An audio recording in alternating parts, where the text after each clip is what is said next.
Bonjour Corinne, au fil des épisodes on se rend compte combien la musique porte les histoires des films Disney. On peut même dire que les chansons ont été un élément essentiel du deuxième âge d'or des studios qui a commencé avec La Petite Sirène. Bonjour Nicolas. Effectivement, une nouvelle dimension sera alors franchie. Les studios perçoivent alors les perspectives commerciales d'une chanson-titre. Sa fonction première est certes d'appuyer les émotions des images, mais on comprend vite l'intérêt des profits que peuvent engendrer les ventes des titres. On comprend alors le choix de grands noms de la chanson vers la fin de ce deuxième âge d'or. Oui, tu veux parler d'Elton John qui va écrire les chansons du Roi Lion. Oui, et comme cette bande originale, dont l'oscarisé Can You Feel the Love Tonight, est un triomphe, Disney espère renouveler le même succès avec son 37e long métrage, Tarzan. Et pour cela, il approche alors le chanteur, compositeur et batteur Phil Collins.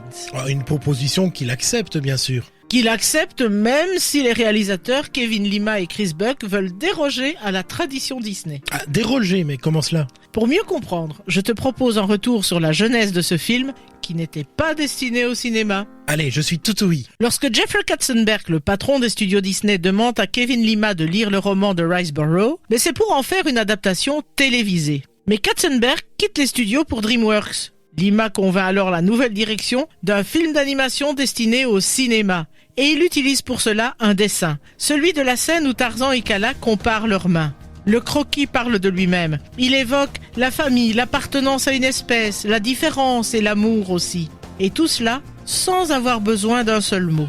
C'est le ton qu'il veut donner au film qui sera basé sur l'introspection de Tarzan. Et c'est aussi ce qui rendra la bande originale différente.